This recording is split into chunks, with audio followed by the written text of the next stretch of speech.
पूर्णमदः पूर्णमिदं पूर्णात् पूर्णमुदच्यते पूर्णस्य पूर्णमादाय पूर्णमेवावशिष्यते।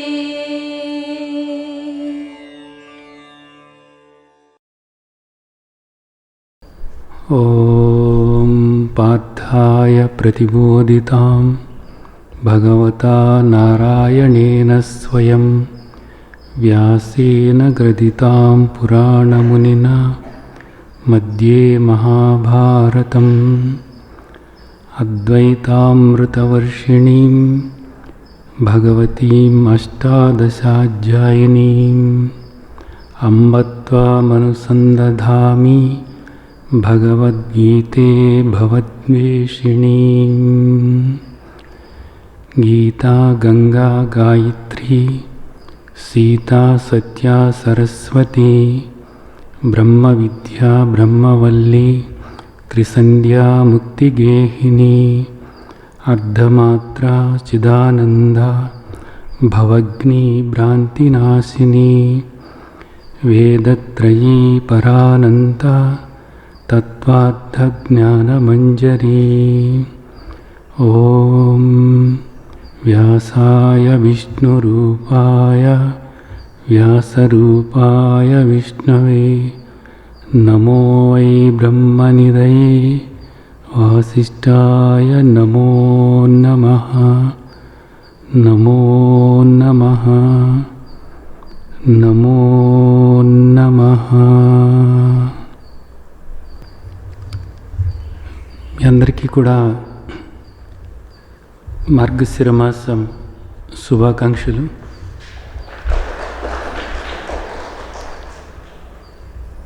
మాసాలలోకెల్లా విశిష్టమైనటువంటిది పరమ పవిత్రమైనటువంటిది మార్గశిర మాసం. అంటే మనకు శ్రీమద్ భగవద్గీతలో తండ్రి స్వయంగా చెబుతున్నారు. విభూతి యోగంలో 35వ శ్లోకం చూసినట్లయితే మాసానాం మార్గశీర్షోహం అంటున్నారు. మాసాలలో మార్గశిర మాసము నేను అని చెప్తున్నారు. అంటే ఎంత పవిత్రమైనటువంటిది. ఈ మాసం మొదలైన దగ్గర నుంచి చివరి వరకు కూడా ప్రతిరోజు కూడా ప్రతి క్షణము కూడా ఎంతో పరమ పవిత్రమైనటువంటి మాసం ఇది. ఆధ్యాత్మిక సాధన చేసుకోవటానికి ఎంతో ఉపయోగపడేటటువంటి మాసం. కొద్దిపాటి సాధన చేసినప్పటికీ కూడా ఎంతో గొప్ప ఫలితాన్ని పొందటానికి అవకాశం ఉంటుంది.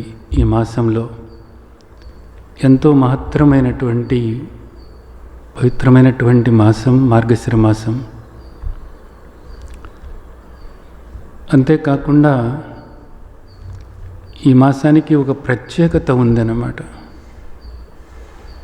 ఎంతో ముఖ్యమైనటువంటి విషయం.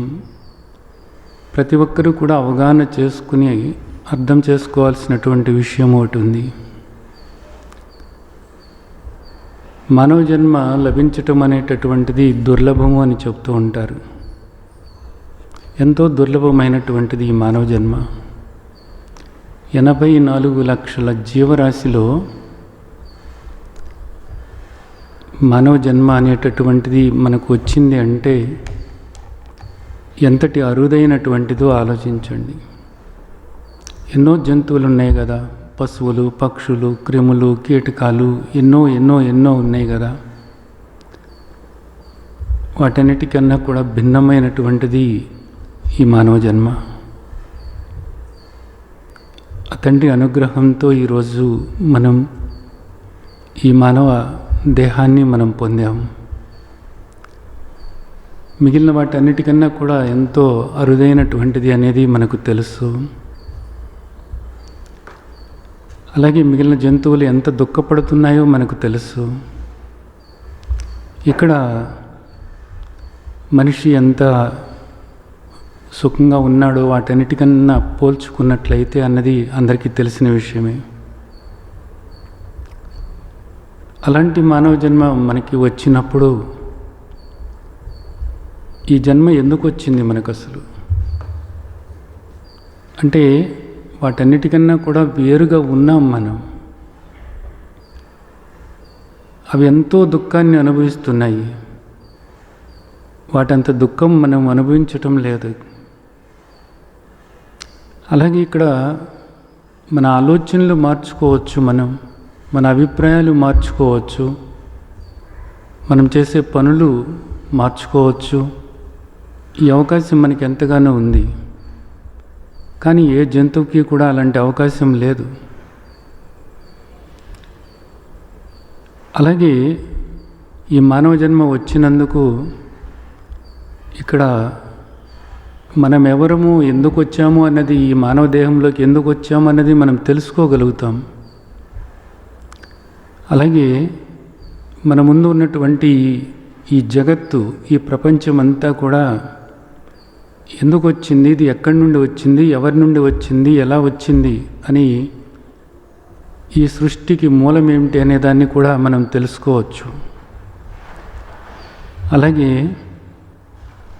మన ముందు ఇంత ఈ సృష్టి కనపడుతున్నప్పుడు, ఈ జగత్తు కనపడుతున్నప్పుడు, ఇది ఇంత సవ్యంగా సక్రమంగా ఇలాగా నడుస్తున్నది అంటే ఈ గ్రహాలు, నక్షత్రాలు ఇవన్నీ కూడా దీనికంతటికీ మూల పురుషుడు ఎవరో ఉన్నారు. ఆ భగవంతుడు ఎవరు, ఈ సృష్టికి మూల కారణమైనటువంటి వాడు ఎవరు అనేటటువంటిది కూడా మనం తెలుసుకోవచ్చు. అంటే మన గురించి మనం తెలుసుకోవచ్చు. అలాగే ఈ జగత్తు అంతా కూడా ఏమిటి, ఇది దీనికి మూలం ఏమిటి అనేది మనం తెలుసుకోవచ్చు. అలాగే ఈ జగత్తుకి మూలమైనటువంటి ఆ పరమాత్మ ఎవరో మనం తెలుసుకోవచ్చు. ఇక్కడ మిగతా ఏ జంతువుకి కూడా ఈ అవకాశం లేనే లేదు. అవి పుట్టిన తర్వాత అవి ఎలా జీవించాలో అలాగే జీవిస్తూ ఉంటాయి అన్నమాట. కానీ మనిషి మాత్రం భిన్నంగా తన ఆలోచనలు మార్చుకుని తన జీవిత విధానాన్ని మార్చుకోవచ్చు. పుట్టినప్పుడు ఎలా పుట్టాడో అలాగే కాకుండా జీవితంలో ప్రతి అడుగులోనూ కూడా ఒక మార్పు చేసుకునేటటువంటి అవకాశం కేవలం మనిషికి మాత్రమే ఉందన్నమాట.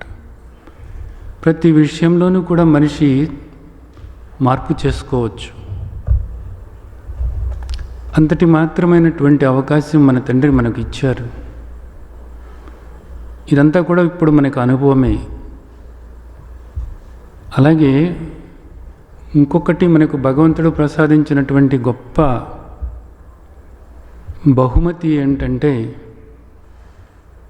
ఇక్కడ మనిషి పుట్టిన తర్వాత మనం ఎలా జీవించాలి అనేటటువంటిది,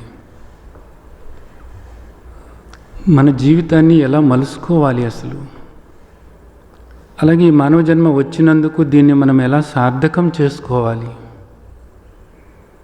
ఇక్కడ ప్రతి క్షణము కూడా సుఖంగా, శాంతిగా, సంతోషంగా, సంతృప్తిగా ఈ జీవితాన్ని సాగిస్తూ మనిషి పుట్టినందుకు మనం ఏది సాధించాలో అది తెలుసుకోవాలి. మనం ఏది సాధించాల్సి ఉందో అది మనకు తెలియచేశారు భగవంతుడు. అలాగే ఇక్కడ మనిషి మనము పుట్టినందుకు, ఈ మానవ జన్మ మనం తీసుకున్నందుకు ఇక్కడ ఈ ప్రకృతిని అంతా కూడా మనం ఉపయోగించుకుంటున్నాం.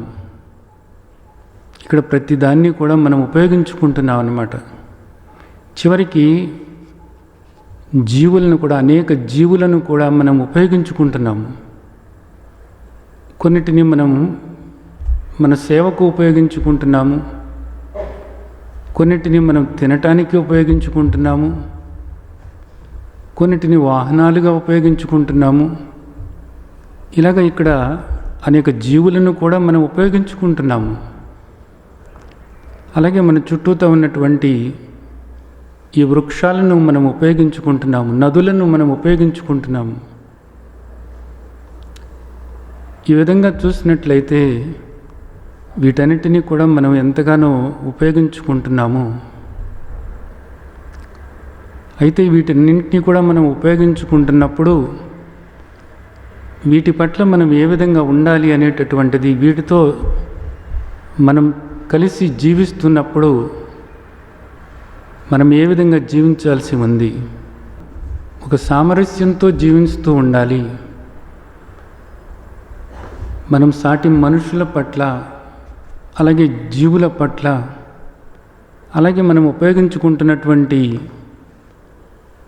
ప్రతి దాని పట్ల కూడాను మనం ఒక సామరస్యం అన్నదాన్ని ఏర్పరచుకోవాలి. వీటన్నిటితోనూ కూడా మనం ఒక సానుకూలమైనటువంటి భావనతో వ్యవహరించాల్సి ఉంది. ఈ సామరస్యం అనేటటువంటిది, సానుకూలత అనేటటువంటిది దెబ్బతిన్నప్పుడు ఇక్కడ జీవితం అంతా కూడా దుర్భరంగా ఉంటుంది. మనిషి సుఖంగా శాంతిగా జీవించాలి అనుకున్నప్పుడు సాటి మనుషులతో తాను ఏ విధంగా ఉండాలి అనేది తెలుసుకోవాలి. అలాగే ఈ ప్రకృతితో తాను ఎలా వ్యవహరించాలో తెలుసుకోవాలి. దీని పట్ల ఏ భావనతో ఉండాలో తెలుసుకోవాలి. అలాగే వాయువు, భూమి, జలము, వృక్షాలు, నదులు, వీటన్నిటి పట్ల కూడా మనం ఏ విధంగా ఉండాలి, ఏ భావనతో ఉండాలి అనేది మనం అర్థం చేసుకుని ఒక సానుకూలమైనటువంటి వైఖరితో వీటన్నిటితోనూ కూడా ఒక సామరస్యం ఏర్పరచుకున్నప్పుడు సాటి మనుషులతోనూ, సాటి జీవులతోనూ, ఈ ప్రకృతితోనూ, ప్రతి దానితోనూ కూడా ఒక సామరస్యం ఏర్పరచుకున్నప్పుడు ఇక్కడంతా కూడా ఎంతో హాయిగా, ఆనందంగానే ఉంటుంది. అందరూ కూడా సుఖంగా, శాంతిగానే ఉండగలుగుతారు. అది భగవంతుడు కోరుకుంటున్నారు మనల్ని, మన నుండి అది భగవంతుడు కోరుకుంటున్నారు. మనిషిగా ఇది మన ధర్మం. ఇక్కడ మిగతా ఏ జీవులు కూడా ఈ సామరస్యంగా ఉండటానికి, సానుకూలమైనటువంటి వైఖరితో జీవించటానికి, మిగతా వాటితో కలుపుకొని ఎలా ఉండాలో వాటికి ఏటికి కూడా తెలుసుకునేటటువంటి అవకాశం లేదు. కేవలము మనిషికి మాత్రమే భగవంతుడు ఈ అవకాశాన్ని ఇచ్చారు. ఈ అద్భుతమైనటువంటి మానవ జన్మ ఇచ్చి మనకు ఇంతటి అవకాశాన్ని మనకు ప్రసాదించారు.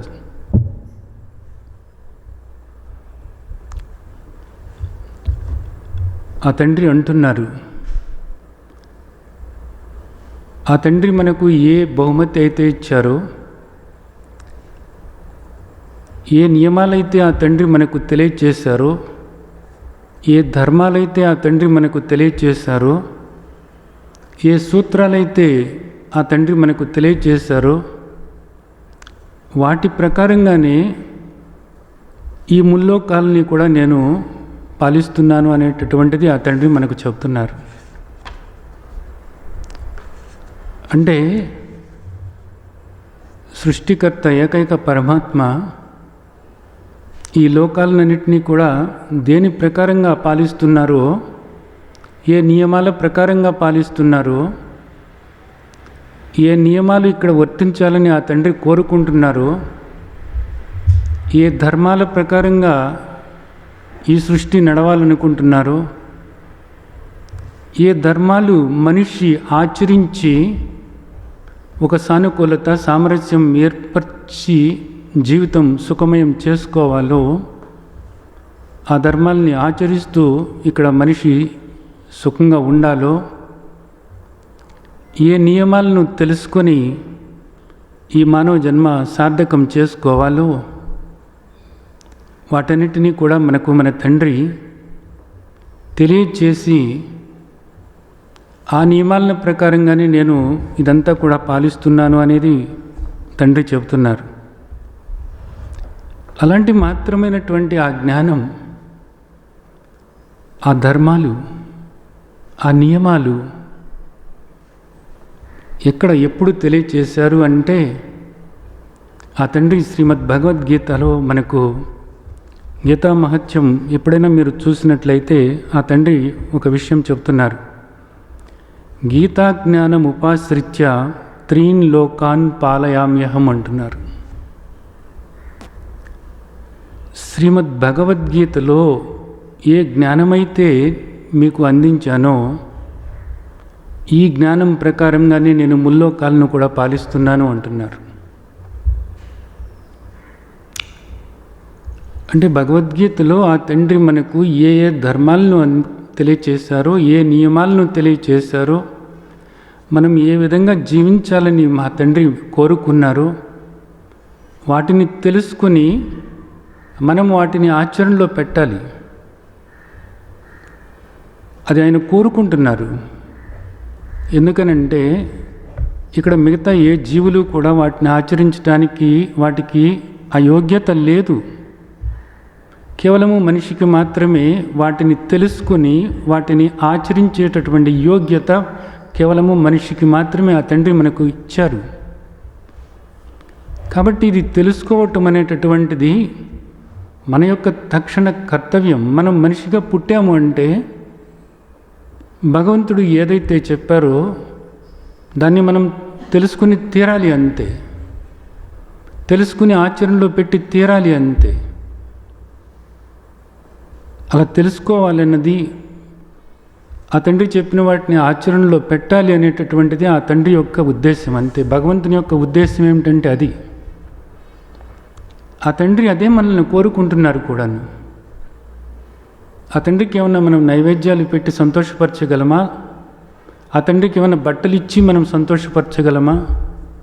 నగలిచ్చి సంతోషపరచగలమా? పెద్ద పెద్ద ఆలయాలు కట్టి ఏమన్నా సంతోషపరచగలమా?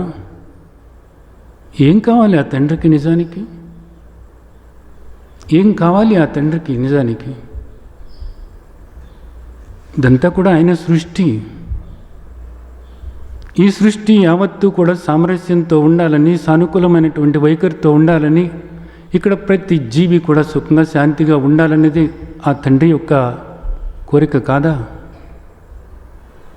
అలా ఉండాలి అనుకున్నప్పుడు వాటన్నిటినీ కూడా ఆచరించడానికి యోగ్యత ఉన్నవాడు మనిషి మాత్రమే.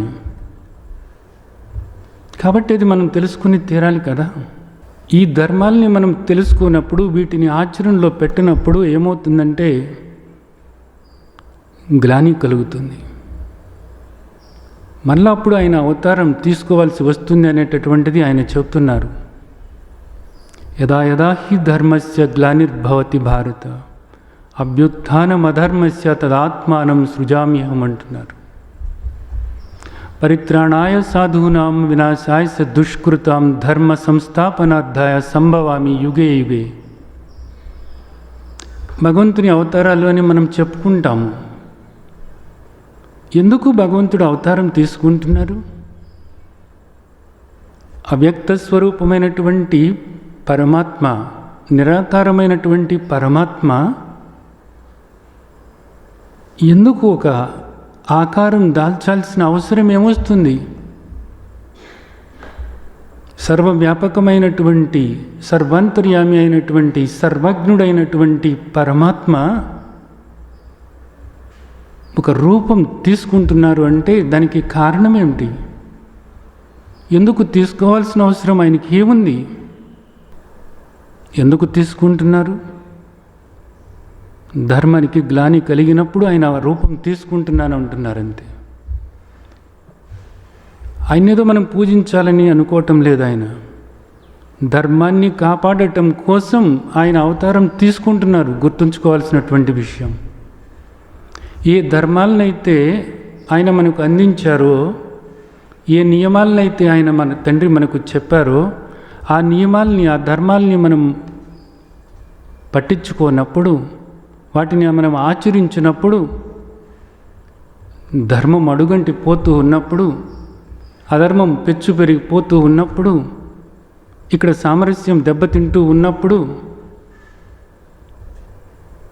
దుఃఖం పెరిగిపోతూ ఉన్నప్పుడు, మరలా ఈ ధర్మాలను అందించటం కోసం మరలా ఆయన అవతారం తీసుకోవాల్సి వస్తుంది.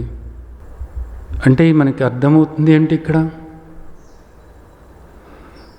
భగవంతుడు ఒక రూపం తీసుకుంటున్నప్పుడు, ఏ రూపమైనప్పటికీ కూడా మనం కొన్ని అవతారాలు మనం చెప్పుకుంటూ ఉంటాం. అలాగే కొంతమంది మహాత్ముల పేర్లు మనం చెప్పుకుంటూ ఉంటాం. ఎందరో సాధువులు ఉన్నారు, సత్పురుషులు ఉన్నారు. ఆయా రూపాల్లో నిజానికి భగవత్ స్వరూపంగానే వాళ్ళందరినీ కూడా భావించి మనం వాళ్ళకి నమస్కరిస్తూ పూజిస్తూ కూడా ఉన్నాం కదా. ఆయా రూపాల్లో భగవంతుడు చేస్తున్నది ఏమిటి? మనమేం చేయాలి, మనిషిగా మనమేం చేయాలి అనేటటువంటిదే మనకు తెలియచేస్తున్నారు ఆ తండ్రి. ఎందుకోసమంటే ఇదంతా కూడా సరైన రీతిలో సామరస్యంతో ఉండటం కోసం, సానుకూలమైనటువంటి వైఖరితో ఇక్కడ అందరూ కూడా ప్రవర్తించటం కోసమే, అంతే. మనిషి బాధ్యత ఇది. ఇందుకోసం నిజానికి ఇవన్నీ కూడా మనకు తెలియచేయటం కోసం ఆ తండ్రి పరమ పవిత్రమైనటువంటి సాక్షాత్తు ఇది నా స్వరూపము, మాసానాం మార్గశీర్షో అహం, మాసాలలో మార్గశిర మాసం నేను అని తండ్రి చెప్పారు. అంటే ఎంత విశిష్టమైనటువంటిది. ఈ మాసంలోనే శుద్ధ ఏకాదశి రోజు ఈ నియమాలన్నింటినీ కూడా లోకానికి అందించారు ఆ తండ్రి. మార్గశిర శుద్ధ ఏకాదశి శ్రీమద్ భగవద్గీత లోకానికి అందిన రోజు. శ్రీమద్ భగవద్గీత అది గ్రంథం కాదు. ఇప్పుడు మనం ఒక ప్రార్థన ఇక్కడ చేసుకున్నాం. ఏమిటి ఆ ప్రార్థన? పార్థాయ ప్రతిబోధితాం భగవతా నారాయణేని స్వయం. సాక్షాత్తు భగవంతుడు బోధిస్తున్నారు. స్వయం పరమాత్మ కృష్ణ రూపం తీసుకొని ఆ అవతారం ధరించి మనకు బోధ చేస్తున్నారు. పార్థాయ ప్రతిబోధితాం నారాయణేన స్వయం వ్యాసేన గ్రథితాం పురాణమునినాం.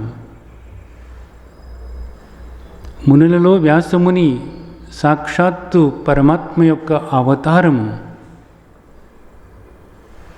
సాక్షాత్తు పరమాత్మ యొక్క అవతారం. మనిషి దుఃఖాన్ని పోగొట్టడానికి, కేవలము మనిషి దుఃఖాన్ని పోగొట్టడానికి భగవంతుడు ఒక అవతారం తీసుకున్నారు. ఆ అవతారమే వ్యాసావతారము. మనిషి పుట్టిన తర్వాత మనం ఏం చేయాలి అనేటటువంటిది జ్ఞానం, ఆ ధర్మాలు, ఆ నియమాలు, అవన్నీ కూడా మనకు ఎంతో విపులంగా, ఎన్నో రకాలుగా, అలాగే మనం ఈ బాహ్యమైనటువంటి జీవితంలో ఏమేమి చేయాలో, ఎలా చేయాలో ఇక్కడ ప్రతి దాని గురించి కూడా మనకు అందించారు ఆయన. భగవంతుడు మరలా వ్యాసావతారం తీసుకొని ఈ జ్ఞానమంతా కూడా మనకు అందించారు. ఆ తండ్రి శ్రీమద్ భగవద్గీత ఈరోజు మనం పఠించటానికి వీలుగా, శ్రవణం చేయటానికి వీలుగా, మన దాకా చేరటానికి కారణం నిజానికి వ్యాస భగవానుల వారే. అయితే ఈ భగవద్గీత అద్వైత అమృతవర్షిణి భగవతీం, చూడండి, భగవతీం, సాక్షాత్తు భగవంతుని యొక్క వ్యక్త స్వరూపం ఇది. భగవద్గీత పుస్తకం అనుకుంటున్నారు, పుస్తకం కాదు. భగవతీం, అంబత్వా మనసున్నదామె, అంబ మన తల్లి, భగవంతుని యొక్క శక్తి స్వరూపము, భగవంతుని యొక్క వ్యక్త స్వరూపము, భగవంతుని యొక్క వ్యక్త స్వరూపము, శక్తి స్వరూపము. శక్తికి శక్తివంతుడికి తేడా ఏమీ లేదు అనేటటువంటిది చెప్తారు. శక్తి వేరు కాదు, శక్తివంతుడు వేరు కాదు. శక్తి శక్తివంతుడు ఒక్కటే, భేదమేమీ లేదు అనేటటువంటిది అర్థం చేసుకోవాలి. ఆయన శక్తిని మనం తల్లి అంటున్నాము. అమ్మ అంటున్నాము. ఆయన శక్తి ఆయన కన్నా వేరుగా లేదు. ఆయన సర్వాంతర్యామి అయి ఉన్నారు, సర్వవ్యాపకమై ఉన్నారు. శక్తితో పాటే ఆయన కూడా ఉన్నారు. అయితే ఆ బోధ మనకు శక్తి రూపంలో అందింది. ఇప్పుడు ఈ దేహం నుండి మీరు ఈ శబ్దాలు వింటున్నారు. ఇది వాక్శక్తి. ఈ శక్తి నాకు వేరు కాదు కదా. ఇక్కడ మీరు ఏ పని చేస్తున్నప్పటికీ కూడా అది మీ శక్తి. ఆ శక్తి మీకు భిన్నంగా లేదు కదా. శక్తి మీరు ఒకటే కదా. అలాగే ఇక్కడ భగవంతుడే భగవద్గీత, భగవద్గీతే భగవంతుడు. గుర్తుంచుకోండి. ఆయన శక్తిని, ఆయన్ను ఎప్పుడు కూడా వేరు చేయకూడదు. మీరు ఎప్పుడన్నా చూసి ఉండవచ్చు, శివశక్తులు అంటారు. అర్ధనారీశ్వర తత్వము. అర్ధనారీశ్వర తత్వం అంటే ఏమిటి? అక్కడ ఒకవైపు శివుడిగా కనపడుతూ ఉంటారు, ఒకవైపు అమ్మవారిలాగా కనపడుతూ ఉంటారు. అంటే అక్కడ అలా కనపడతారు అన్నది కాదు, ఆ రెండు ఒక్కటే అనేటటువంటిది మనకు చెప్తున్న ఈ శాస్త్రాలు. ఆ రెండు కూడా ఒక్కటే, వేరు చేసి చూడబాకండి అని చెప్తున్నాయి మనకు. ఆ తండ్రి శ్రీమద్ భగవద్గీతలో కూడా అనేక సార్లు మనకు ఇదంతా కూడా నా యొక్క శక్తి, ఈ కనపడేదంతా కూడా, ఈ వ్యక్తమయ్యేటటువంటిదంతా కూడా, ఈ ప్రపంచమంతా కూడా నా యొక్క శక్తి అని ఆయన చెప్తానే ఉన్నారు. కాబట్టి భగవద్గీత సాక్షాత్తు ఆయన యొక్క వ్యక్త స్వరూపము, ఆయన యొక్క బోధస్వరూపం అన్నమాట. అలాంటి మహత్తరమైనటువంటి మహామహిమాన్వితమైనటువంటి గీత బోధ మనకు ఆ తండ్రి మనకు ఈ మాసంలోనే, మార్గశిర మాసంలోనే శుద్ధ ఏకాదశి రోజున మనకు అందించడం జరిగింది. ఆనాటి నుండి ఈనాటి వరకు కూడా ఆ రోజు గీతా జయంతి అని గీతామాత మనల్ని అనుగ్రహించినటువంటి రోజు, ఆ పరమాత్మ మనల్ని అనుగ్రహించినటువంటి రోజు. మనిషి పుట్టినందుకు ఏం చేయాలో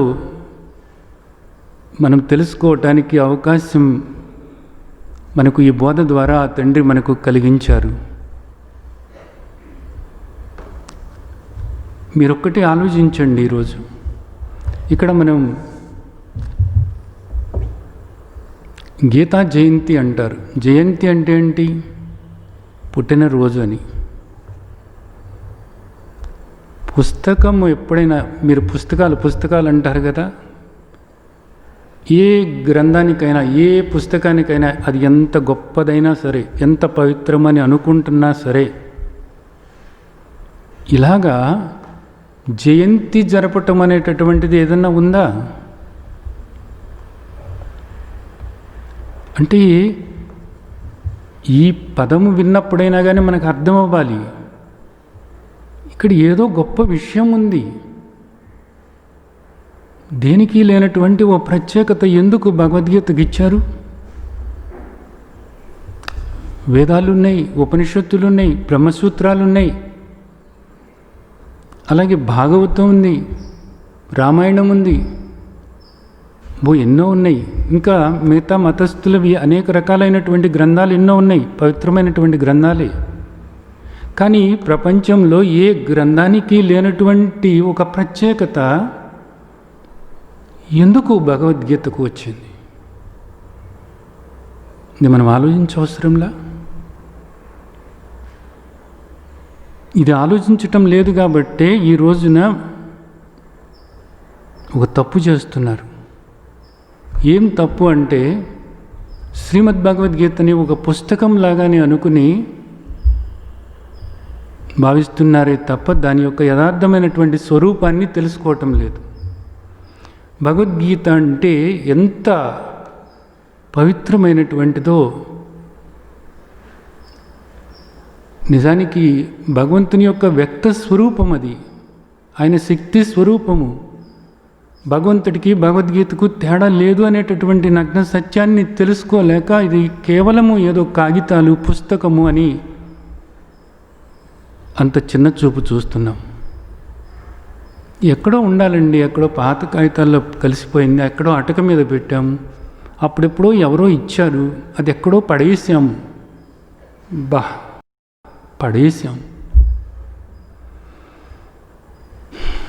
పుస్తకం కాదు అది, పుస్తకం కాదు, భగవంతుడు. భగవంతుడు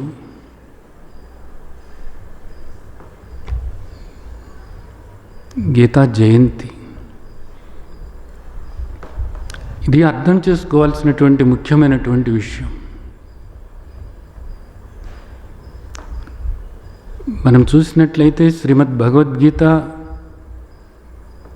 ఆ తండ్రి నిజానికి శ్రీమద్ భగవద్గీతలోనే మనకు ఎన్నో పర్యాయాలు శ్రీమద్ భగవద్గీత నా స్వరూపమే, నా స్వరూపమే అంటూ చెప్తూ వచ్చారు. నిజమే, ఆయన యొక్క వ్యక్త స్వరూపము. ఇక్కడ చూడండి, మీరు రాయిని పూజిస్తారు, చెట్టుని పూజిస్తారు, పక్షిని పూజిస్తారు, పాముని పూజిస్తారు. మీ ఇంట్లో పసుపు తీసుకొని ఆ పసుపుకి కాస్త నీళ్లు పోసి ఓ ముద్దలాగా చేసి ఆ పసుపు ముద్దను పూజిస్తారు. భూమిని పూజిస్తారు, నదుల్ని పూజిస్తారు, మనుషులను పూజిస్తారు, వీటన్నిటినీ పూజిస్తారు కదా. భగవంతుని యొక్క వ్యక్త స్వరూపంలో భగవంతుని యొక్క బోధ స్వరూపము, శక్తి స్వరూపము, సాక్షాత్తు ఆయన స్వరూపమైనటువంటి భగవద్గీతను ఎందుకు పూజించలేకపోతున్నాము? ఎందుకంటే ఇది ఆయన స్వరూపమని తెలుసుకోలేకపోవటం వల్ల. ఇంత పవిత్రత ఉంది భగవద్గీతకు అని తెలుసుకోలేకపోవటం వల్ల, ఇంత విశిష్టమైనటువంటిది అని తెలుసుకోలేకపోవటం వల్ల. గీతా జయంతి అంటే నిజానికి ఎంత సంబరంగా మనం జరుపుకోవాల్సినటువంటి రోజు, ఎంత వేడుకగా జరుపుకోవాల్సినటువంటి రోజు. ఇక్కడ పుట్టినరోజులు చేస్తూ ఉంటారు కదా, ఎన్నో రకాలుగా చేస్తూ ఉంటారు కదా, ఎంతో వైభవంగా చేస్తూ ఉంటారు కదా, లక్షలు కాదు కోట్లు కూడా ఖర్చు పెట్టి చేస్తూ ఉంటారు కదా పుట్టినరోజులు. జంతువులకు కూడా పుట్టినరోజులు చేస్తున్నారు కదా, కుక్కలకు కూడా పుట్టినరోజులు చేస్తూ ఉంటారు కదా. ఎందుకు మర్చిపోతున్నాము? ఎందుకు పట్టించుకోలేకపోతున్నాము?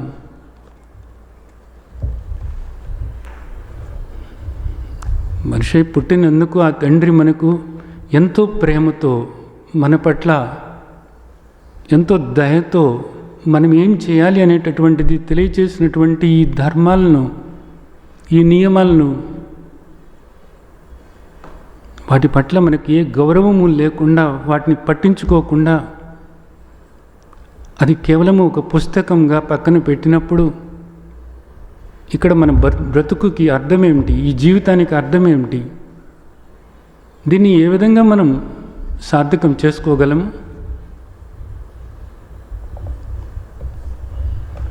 మనం దీనిలో చూసినట్లయితే శ్రీమద్ భగవద్గీత సాక్షాత్తు పరమాత్మ యొక్క స్వరూపము అనటానికి మనకు అనేక రకాలైనటువంటి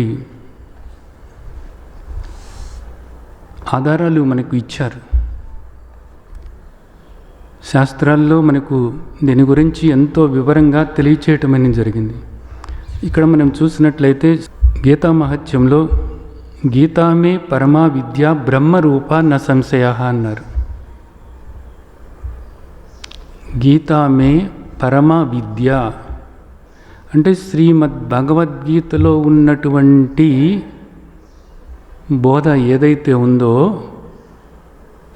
భగవంతుడు అందించినటువంటి బోధ ఏదైతే ఉందో, ఇది సాక్షాత్తు పరమాత్మ యొక్క స్వరూపమే. అంటే శ్రీమద్ భగవద్గీతలో తండ్రి చెప్పినటువంటి బోధ ఏదైతే ఉందో, ప్రతి అక్షరము కూడా, ఇదంతా కూడా పరమాత్మ యొక్క స్వరూపం. బ్రహ్మరూప నా సంశయ. బ్రహ్మ అంటే పరమాత్మ. నా సంశయ, ఇంకెందుకు ఈ సందేహాలు, ఎందుకు నీకు? ఎందుకు సంశయాలు, ఎందుకు నీకు?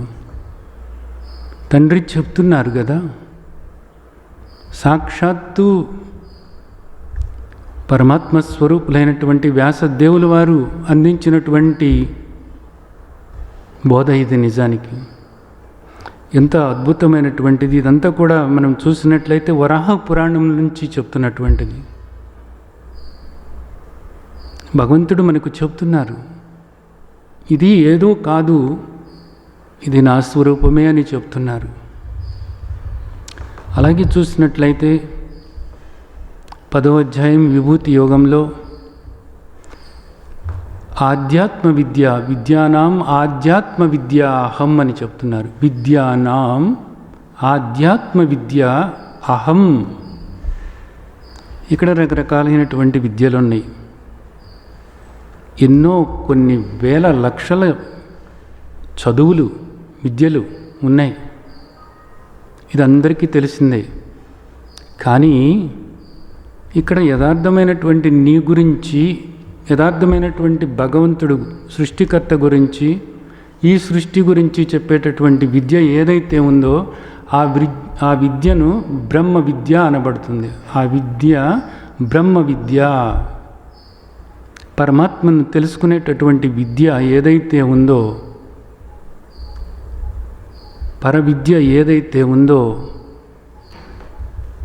పరమసత్యం ఏదైతే ఉందో, ఆ పరమసత్యాన్ని మనకు తెలియచేసేటటువంటి విద్య ఏదైతే ఉందో, ఎప్పుడూ మారినటువంటిది ఏదైతే ఉందో, ఆ మారినటువంటి దాన్ని తెలియచేసేటటువంటి విద్య ఏదైతే ఉందో, ఆ విద్య ఒక్కటే. మిగిలినవన్నీ కూడా మారేటటువంటివే. అవి వేలు ఉండవచ్చు, లక్షలు ఉండవచ్చు, రకరకాలైనటువంటి చదువులు ఉన్నాయి కదా. ఇక్కడ ఎన్నో ఎన్నో ఎన్నో రకాల చదువులు ఉన్నాయి. ఇంకా అవి పెరుగుతూనే ఉంటాయి, మారుతూనే ఉంటాయి. కానీ ఇది మారేది కాదు, మారే విద్య కాదు. బ్రహ్మ విద్య అనేటటువంటిది అవ్యయం.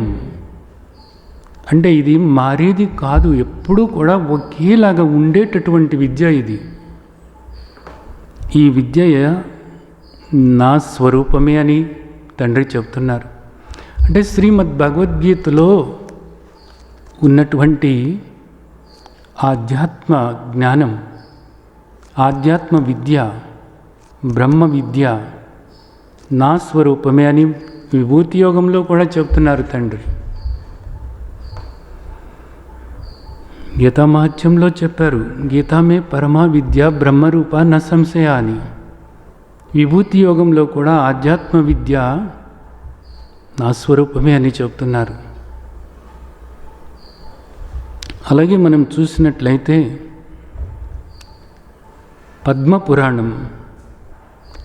పద్మపురాణంలో ఒక మాత్రమైనటువంటి విషయం చెప్తున్నారు. ఏమిటంటే శ్రీమద్ భగవద్గీతలో 18 అధ్యాయాలు ఉన్నాయి.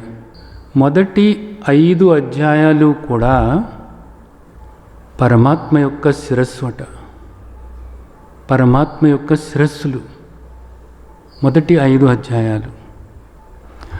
6వ అధ్యాయం దగ్గర నుంచి 10వ అధ్యాయం వరకు కూడా పరమాత్మ యొక్క బాహువులు. 15వ అధ్యాయం వరకు. 16వ అధ్యాయం ఆయన యొక్క ఉదరం. 17, 18 అధ్యాయాలు ఆయన యొక్క పాదాలు. ఒక దివ్య మంగళ స్వరూపం మీకు మనసులోకి రావటంలా? 5 శిరస్సులతో, 10 బాహువులతో, ఒక ఉదరంతో ఆ పాదాలు మీ మనసులోకి రావటంలా? భగవద్గీత ఆయన యొక్క స్వరూపం ఇది. శ్రీమద్ భగవద్గీత రూపంలో ఉన్నటువంటి తండ్రి నిజానికి సగుణ నిర్గుణ సమన్వయం. ఇంకా మరి ఏ గ్రంథంలోనూ కూడా ఇలాంటి అవకాశం నీకు లేదు. అందుకనే ఆ తండ్రి చెప్పారు, గీతా జ్ఞానం ఉపాశ్రిత్య త్రీన్ లోకాన్ పాలయామ్యహం అని. సగుణం దగ్గరే మొదలు పెట్టాలి, కానీ నిర్గుణానికి వెళ్ళాలి. సాకారంతోనే మొదలు పెట్టాలి, ఎందుకని నిరాకారం గురించి నీకు తెలవదు కాబట్టి. సాకారం దగ్గరే మొదలుపెట్టి ఒక్కొక్క మెట్టే ఎక్కుతూ ఉంటే అది భక్తి అనబడుతుంది. అక్కడ కూరుకుపోవటం కాదు నువ్వు చేయాల్సింది. సాకారం దగ్గరే మొదలుపెట్టు, సగుణంగానే ఆరాధించు, కోరికతోనే మొదలుపెట్టు, కానీ అక్కడ కూరుకుపోబాకు. ముందుకు నడువు. ఎలా నడవాలి? అందుకే కదా తండ్రి ఈ రూపంలో మనకు ప్రత్యక్షమైంది. ఇక్కడ శ్రీమద్ భగవద్గీత అవతారం ఇది, ఆ తండ్రి యొక్క అవతారం ఇది. నిజానికి గీతా జయంతి అంటే ఏమిటి? భగవంతుని యొక్క స్వరూపము ఆవిర్భవించినటువంటి రోజు, అవతరించినటువంటి రోజు, మనకు అందినటువంటి రోజు. తండ్రి యొక్క అనుగ్రహం నిజానికి దీన్ని ఎలా మనం వర్ణించగలుగుతాం చెప్పండి? ఇంతటి మహత్తరమైనటువంటి శ్రీమద్ భగవద్గీత మనకు అందించినందుకు తండ్రికి వేల కొలది కృతజ్ఞతలు.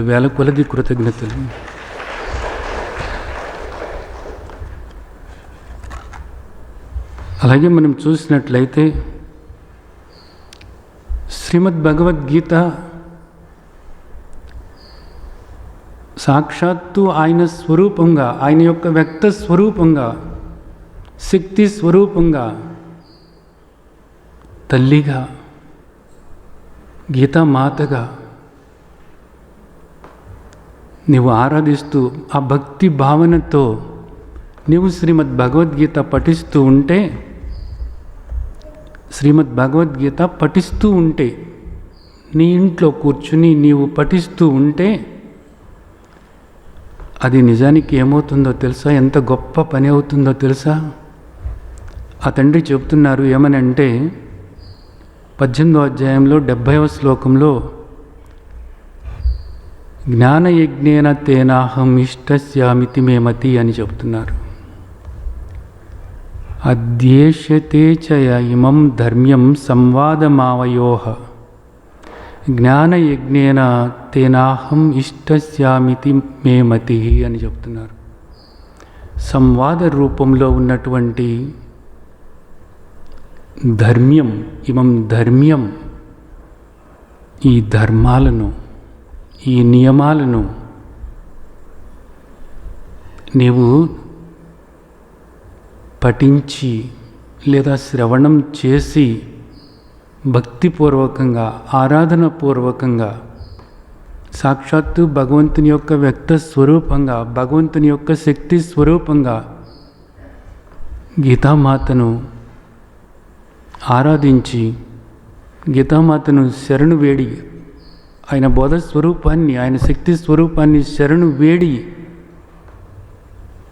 నాకు చెప్పుకున్నటువంటి ఆ ప్రార్థన చేసుకొని నీవు పఠిస్తూ ఉన్నట్లయితే, లేదా నీవు శ్రవణం చేస్తూ ఉన్నట్లయితే, ఇది ధర్మం. ఎలాంటి ధర్మం?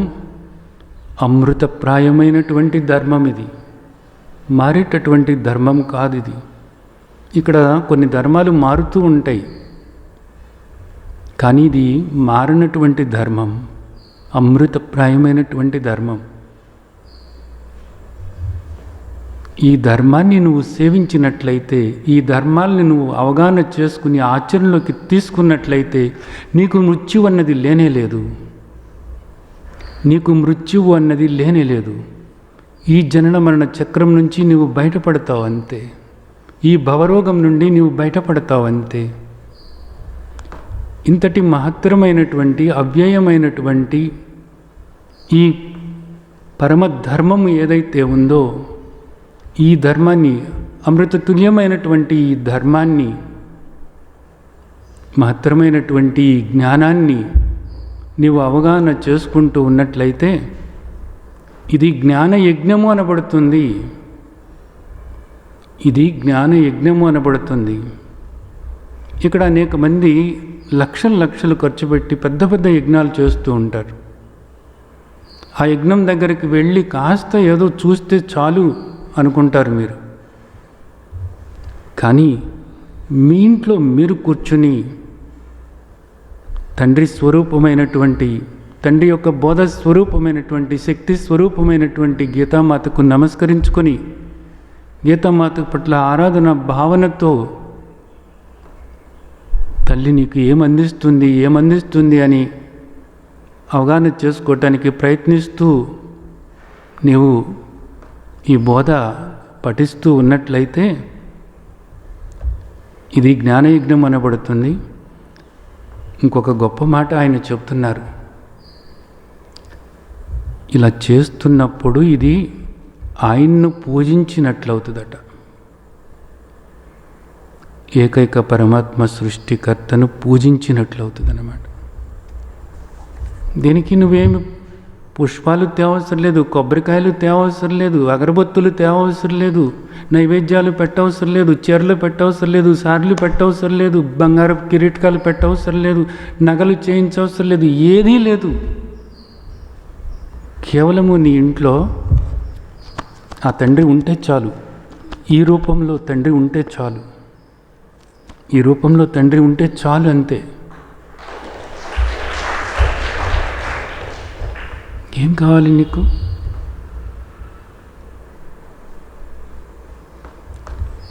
ఎంత అనుగ్రహం నిజానికి! పరమాత్మ యొక్క అనుగ్రహం నిజానికి మన పట్ల ఎంత అనుగ్రహం ఇది నిజానికి. దీనివల్ల నిజానికి మన జీవితంలో ప్రతిదీ మనం తెలుసుకోవచ్చు కదా. ఇవన్నీ కూడా తండ్రి మనకు ఎందుకు చెప్తున్నారు అంటే శాంతిగా ఉండటం కోసమే. మనం సుఖంగా శాంతిగా ఉండటం కోసం, ఈ దుఃఖం నుండి మనం బయటపడటం కోసం, ఇక మరలా జన్మలు లేకుండా చేసుకోవటం కోసం, అంతే. ఆయన అదే కోరుతున్నారు. మనం అలా ఉండాలని కోరుతున్నారు. అది ఒక్కటే కోరిక, కేవలము ఆ ఒక్క కోరిక.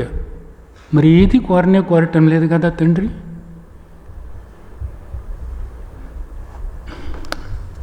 అంతేకాదు,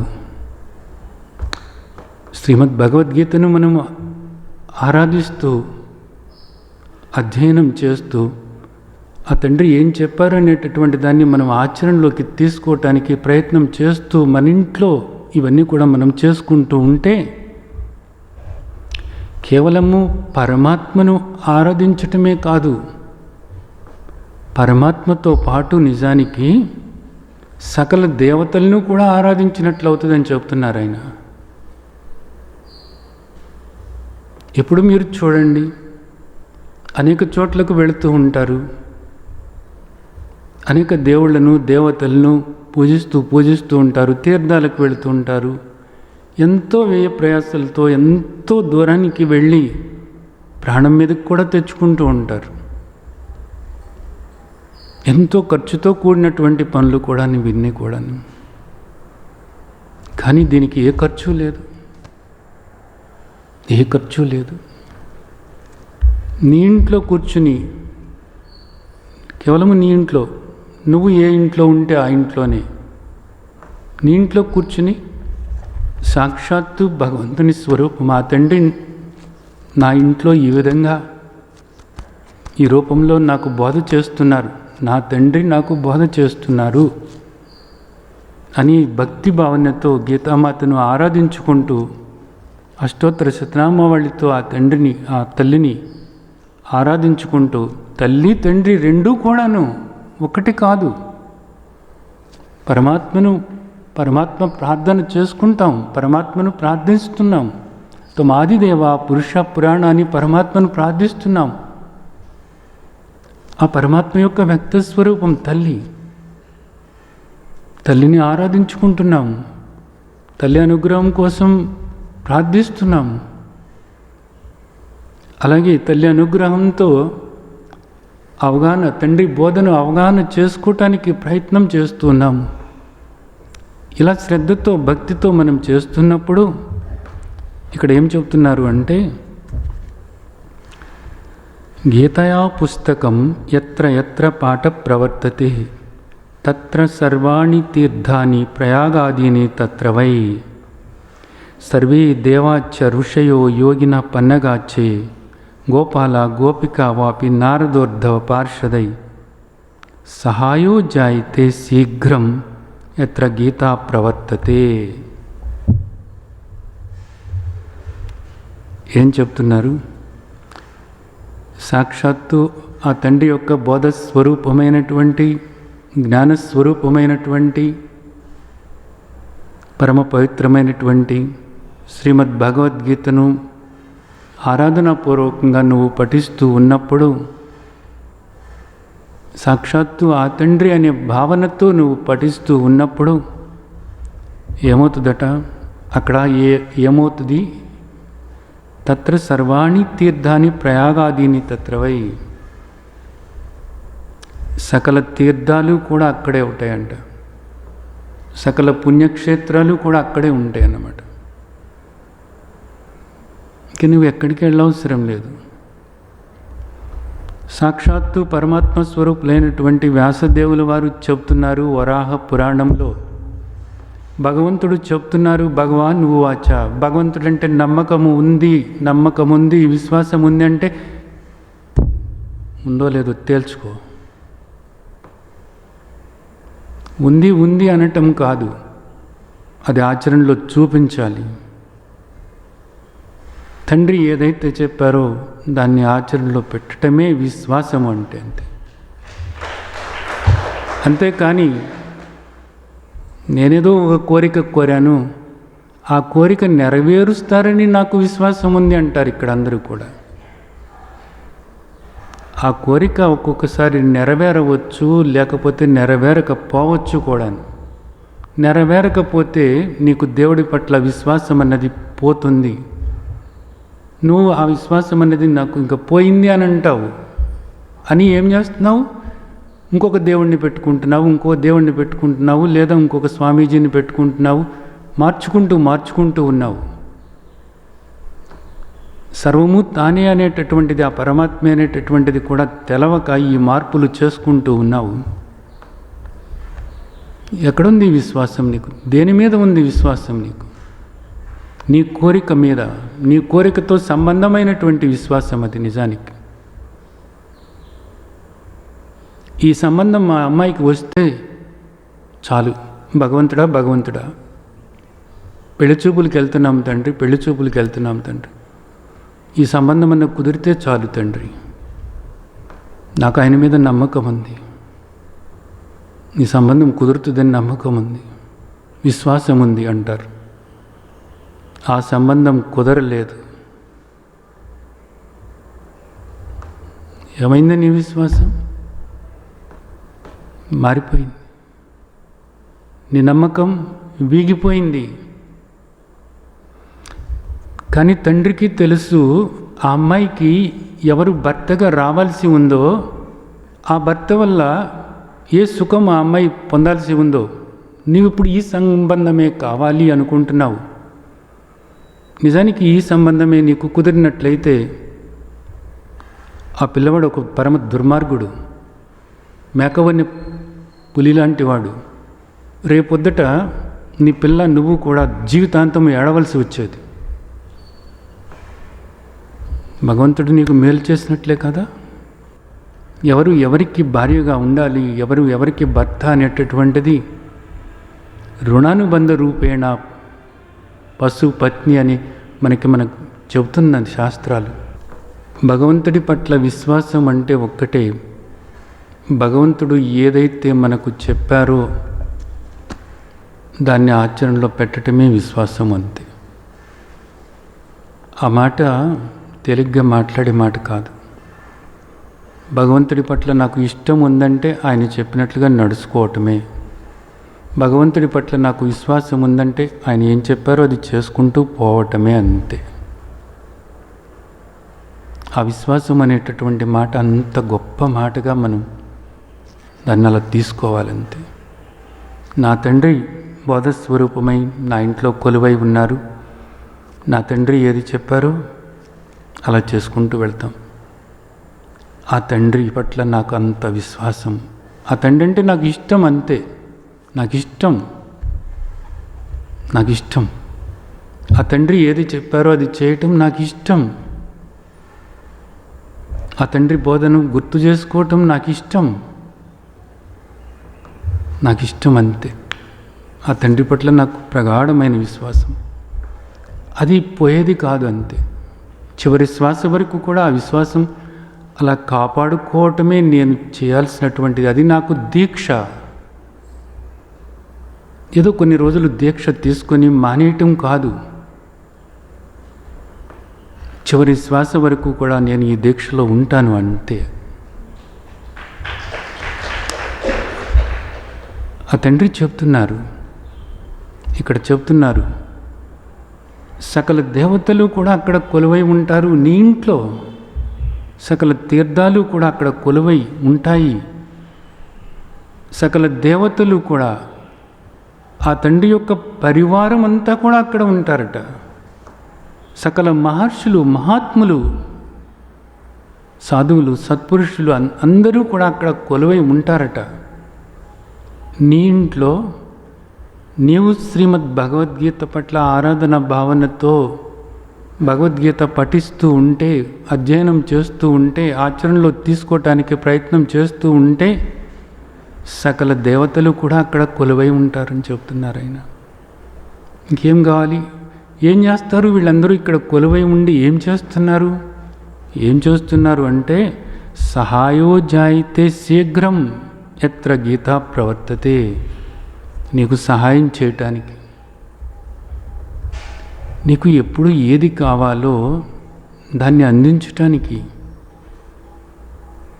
నువ్వు సుఖంగా శాంతిగా ఉండటానికి, తండ్రికి చేరువవ్వటానికి, రేపు తండ్రితో ఏకమవ్వటానికి, ఈ భవసాగరం నుంచి బయటపడటానికి, ఈ దుఃఖభూయిష్టమైనటువంటి ఈ జనన మరణ చక్రం నుంచి నీవు బయటపడటానికి వాళ్ళందరూ కూడా నీకు సహాయం చేస్తారట.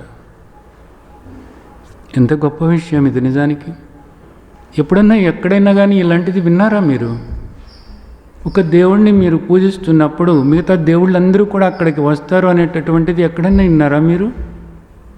ఒక దేవతను మీరు పూజిస్తున్నప్పుడు మిగతా దేవతలు, దేవుళ్ళు, మహాత్ములు, మహర్షులు అందరూ, నదులు, తీర్థాలు మొత్తం అక్కడికి వస్తాయి అనేది మీరు ఎప్పుడన్నా విన్నారా నిజానికి? కానీ ఇక్కడ జరుగుతుంది.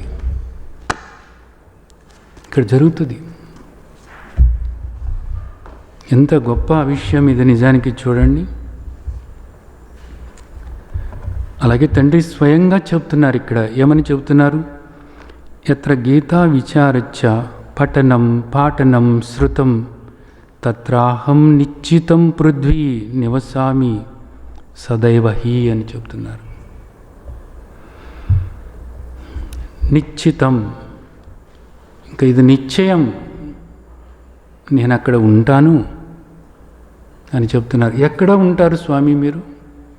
ఎక్కడ ఉంటాను అంటే ఎత్ర గీతా విచారచ్చ పఠనం పాఠనం శృతం. ఎక్కడ శ్రీమద్ భగవద్గీత శ్రవణం చేస్తూ ఉంటారో, ఎక్కడ శ్రీమద్ భగవద్గీత బోధ వింటూ ఉంటారో, ఎక్కడ భగవద్గీత బోధ జరుగుతూ ఉంటుందో, ఎక్కడ భగవద్గీత పఠిస్తూ ఉంటారో, ఎక్కడ భగవద్గీత అధ్యయనం చేస్తూ ఉంటారో, ఎక్కడ భగవద్గీత ఆచరణలో పెడుతూ ఉంటారో, ఎక్కడ భగవద్గీత సాక్షాత్తు ఆయన స్వరూపంగా భావించి విశ్వాసంతో, ప్రగాఢమైనటువంటి విశ్వాసంతో, చెక్కు చెదరినటువంటి విశ్వాసంతో భగవద్గీత పఠిస్తూ అధ్యయనం చేస్తూ ఆచరణలో పెడుతూ ఉంటారో అక్కడ నిశ్చయంగా నేను ఉంటాను అని చెప్తున్నారు.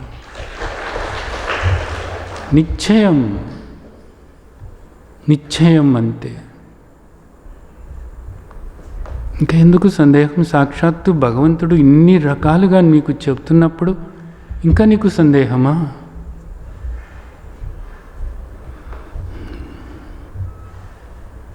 గీతాశ్రయోహం తిష్టామి, గీతామి చోత్తమం గృహం. శ్రీమద్ భగవద్గీత నా యొక్క ఉత్తమ నివాస స్థానం అని చెప్తున్నారు. శ్రీమద్ భగవద్గీతలో నేను కొలువై ఉన్నాను, ప్రతి అక్షరంలోనూ కూడాను. శ్రీమద్ భగవద్గీత అంతటా కూడా వ్యాపించి ఉన్నారు ఆయన. ప్రతి శ్లోకంలోనూ కూడా, ప్రతి పదంలోనూ కూడా, ప్రతి అక్షరంలోనూ కూడా ఆ తండ్రి వ్యాపించి ఉన్నారు. ఒక్కొక్క పదాన్ని నువ్వు చదువుతున్నప్పుడు, ఒక్కొక్క శ్లోకాన్ని నువ్వు చదువుతున్నప్పుడు ఆ తండ్రి నీకు చెబుతున్నారు, ఇలా ఉండాలి రామ్మా, ఎందుకు రామ్మా నీ ఆలోచనలు ఇలా ఉన్నాయి, ఇలా ఉండకూడదురా అని చెప్పటంలా, ప్రేమగా చెప్పటంలా. ప్రియోస్మి భక్తోస్మి, నువ్వు నాకు ప్రియమైన వాడివి కాబట్టి మరలా నేను నీకు చెప్తున్నాను అని చెప్పటంలా చెప్తున్నారు కదా భగవద్గీతలో. ఆ శ్లోకాల్లో అలాగే చెప్తున్నారు కదా. ఇంత ప్రేమగా నిజానికి నీతో ఎవరు మాట్లాడగలరు? ఆ తండ్రి యొక్క ప్రేమ నీకు నీ హృదయానికి సోకటంలా, ఆ తండ్రి పిలుపు నీకు వినపడటంలా ఎంత ప్రేమగా చెబుతున్నారు. మళ్ళా ఒక్కసారి నేను నీకు చెప్తున్నాను రా తల్లి అని చెప్తున్నారు కదా. నీ ఆలోచనలు ఇలా ఉంచుకోరమ్మా. ఆ పాత ఆలోచనలతో నువ్వు ఉన్నట్లయితే అదంతా కూడా మాలిన్యం అనబడుతుంది. ఆ ఈర్ష్య, అసూయ, ద్వేషము, కోపము, కపటము, శత్రుత్వము, అసహనము, అసంతృప్తి, ఇతరుల్లో చెడు చూడటము, దాని గురించి ఆలోచించటము, అవి మాట్లాడటము, చాడీలు చెప్పటము, విమర్శించటము. ఎందుకు రామ్మా నీకు ఇది అంతా కూడా? మరలా జన్మలు వస్తాయి రామ్మా అని చెప్పటంలా. దుఃఖపడతావు రామ్మా, అసుర జన్మలు వస్తాయి రామ్మా, ఈ మార్చుకోరమ్మా. అద్వేష్ట సర్వభూతానాం మైత్ర కరుణ ఏవస. ఆలోచనలు వదిలిపెట్టి ఇదిగో ఈ ఆలోచనలు ఏర్పరచుకోరమ్మా. ఇలా ఉన్నట్లయితే నీవు నాకు ప్రియమైన దానివి అవుతావురమ్మా, నాకు ఇష్టమైన దానివి అవుతావు. నేను నిన్ను ఇష్టపడుతున్నాను. ఎందుకంటే 84 లక్షల జీవరాశిలో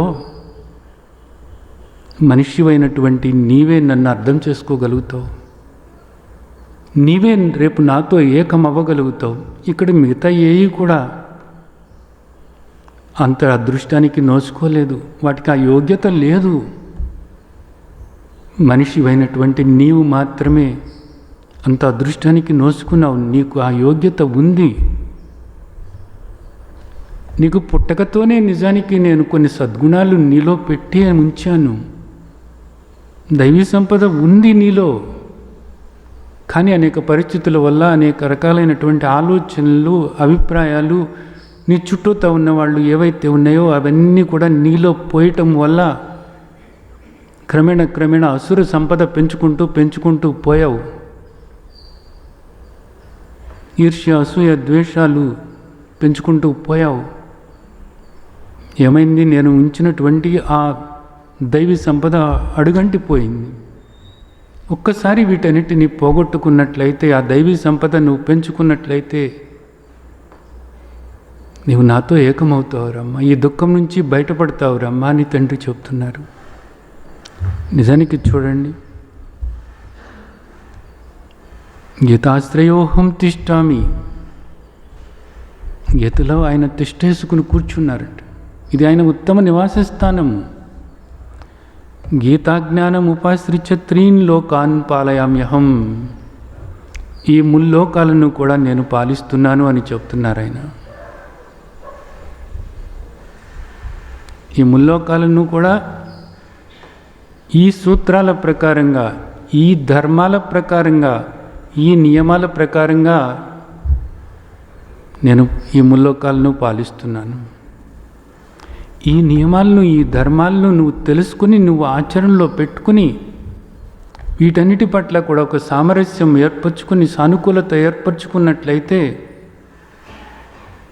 ఇక్కడంతా కూడా సుఖంగా, శాంతిగా, సంతోషంగా, సంతృప్తిగా ఉండటానికి వీలవుతుంది. అలాగే నీవు కూడా ఈ జన్మ సార్థకం చేసుకోవటానికి వీలవుతుంది అనేటటువంటిది తండ్రి చెప్తున్నారు.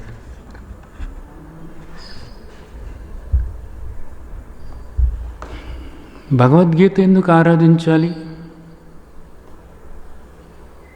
ఇంకా మీకు సందేహం వస్తుందా? సకల దేవతా స్వరూపం భగవద్గీత. సాక్షాత్తు ఆయన యొక్క స్వరూపము.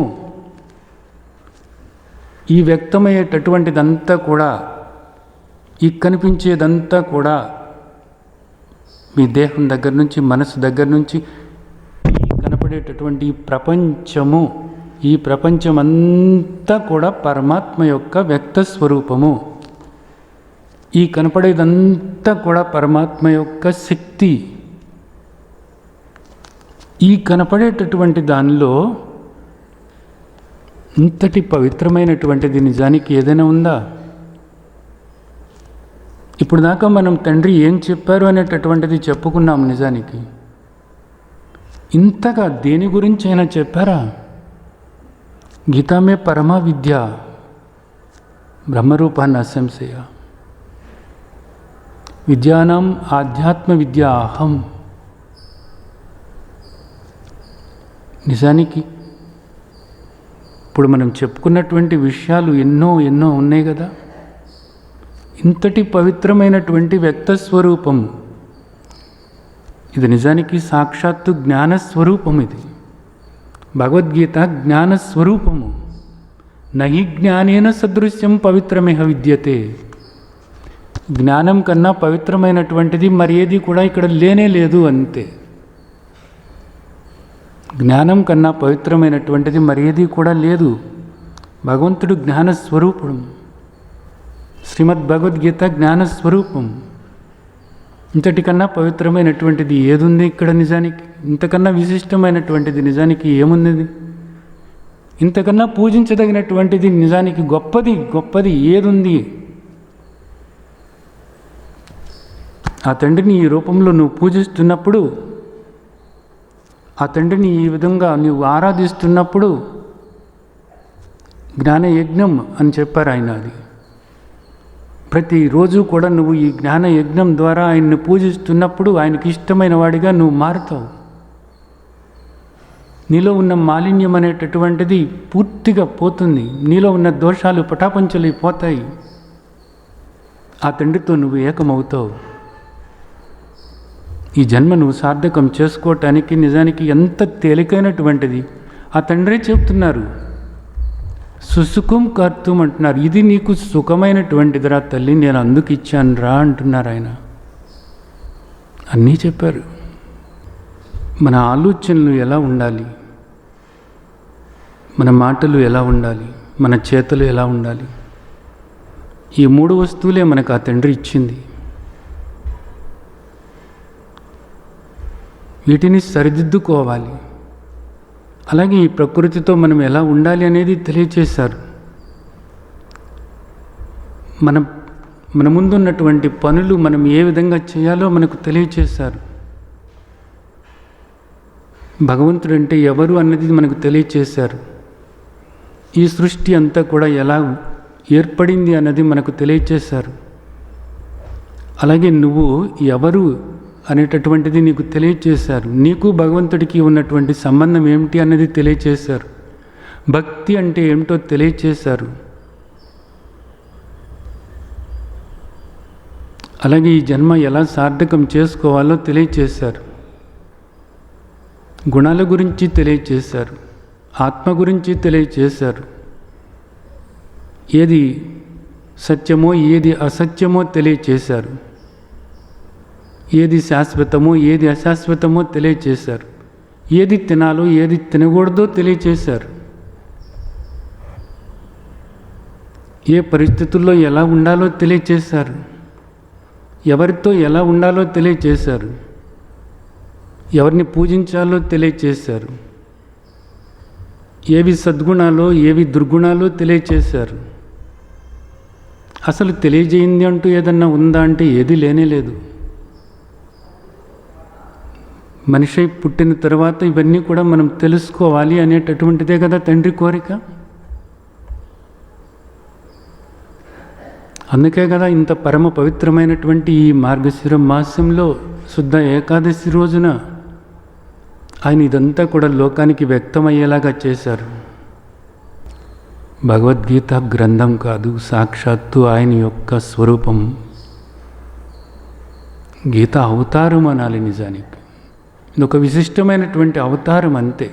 భగవంతుని యొక్క బోధ స్వరూపం ఇది.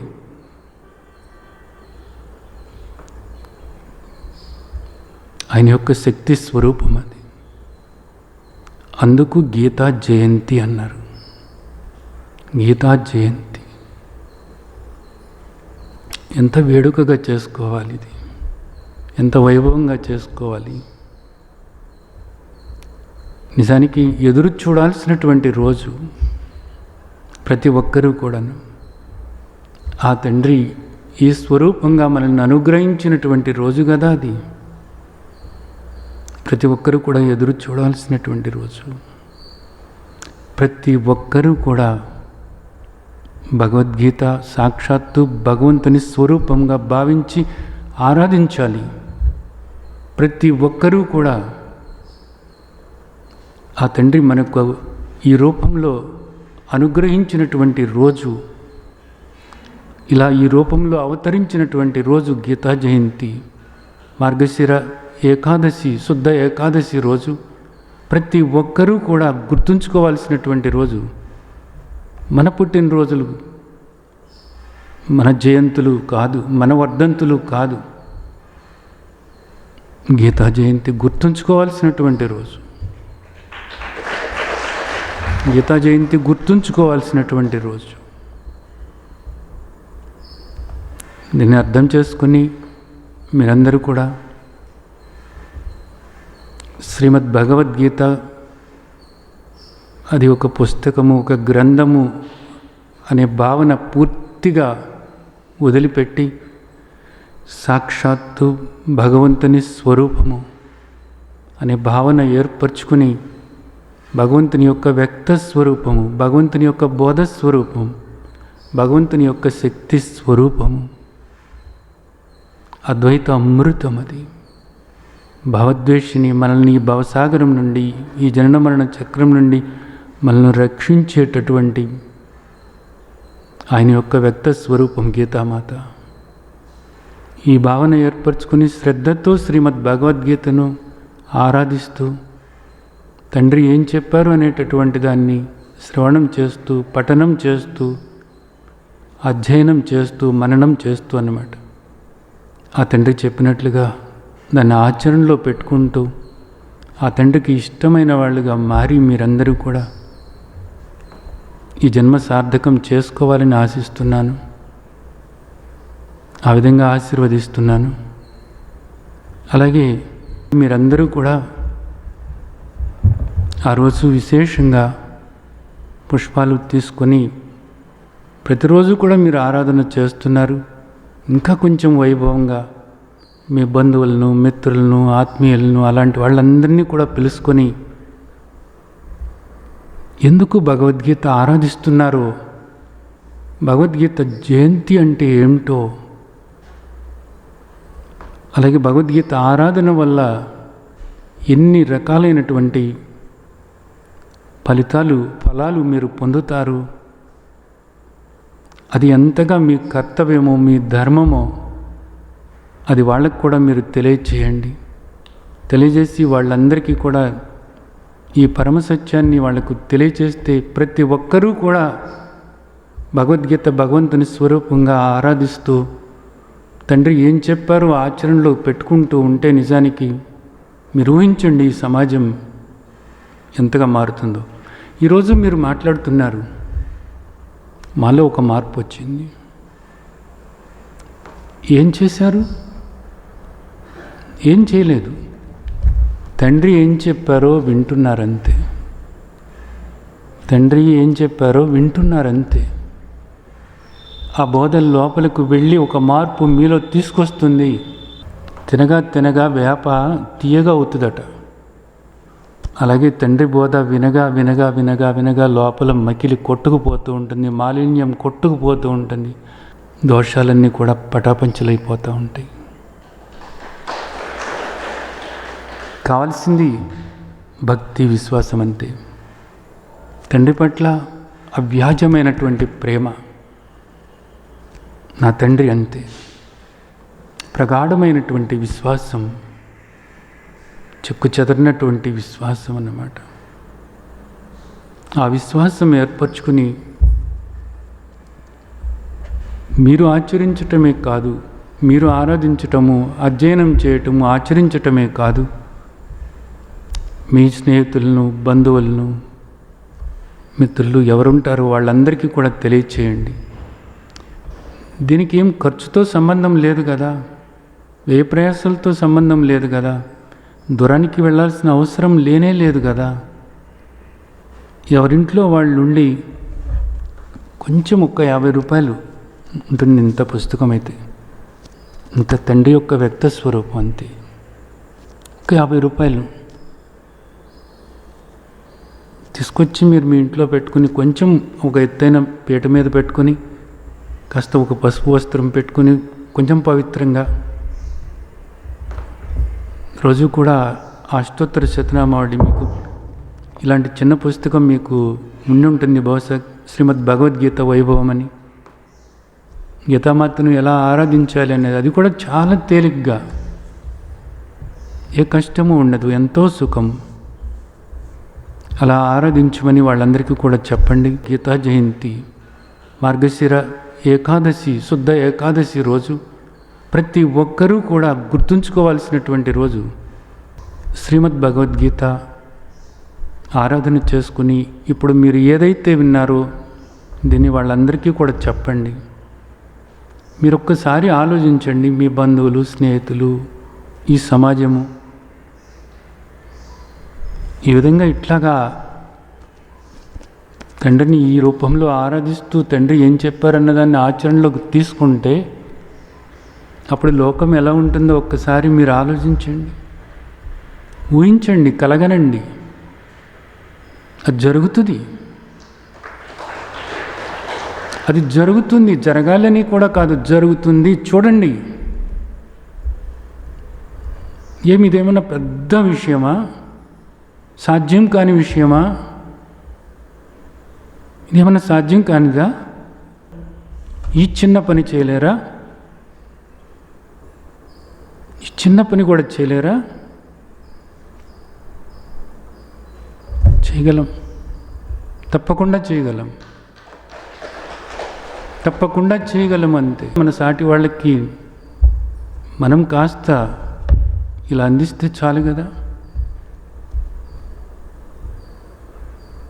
ఆ తండ్రి రుణం తీర్చుకున్న వాళ్ళం అవుతాం. అంతేకాకుండా ఆ తండ్రికి ప్రియమైన వాళ్ళం అవుతామనేది ఆ తండ్రి 18వ అధ్యాయంలో మళ్ళీ మనకు చెప్తున్నారు. మీరందరూ కూడా ప్రయత్నం చేస్తారని ఆశిస్తున్నాను. ఆ తండ్రి తప్పకుండా మీకు ఆ శక్తిని ఇవ్వాలని ఆ తండ్రిని వేడుకుంటూ, మీ అందరికీ కూడా గీతా జయంతి శుభాకాంక్షలు. లోకా సమస్తా సుఖినో భవంతు, లోకా సమస్తా సుఖినో భవంతు, లోకా సమస్తా సుఖినో భవంతు. ఆ తండ్రి అందించినటువంటి ఆ బోధన అందరూ అందుకుని లోకంలో అందరూ సుఖంగా, శాంతిగా, సంతోషంగా, సంతృప్తిగా ఉండుగాక. లోకా సమస్తా సుఖినో భవంతు. ఓం శాంతి శాంతి శాంతి.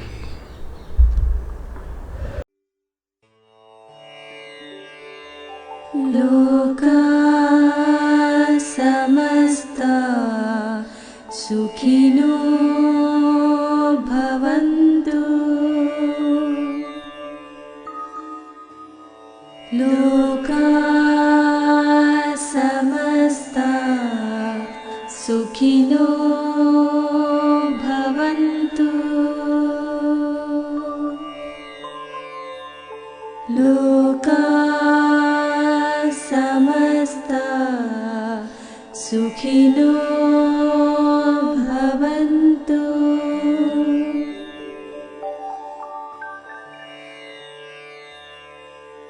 ఓ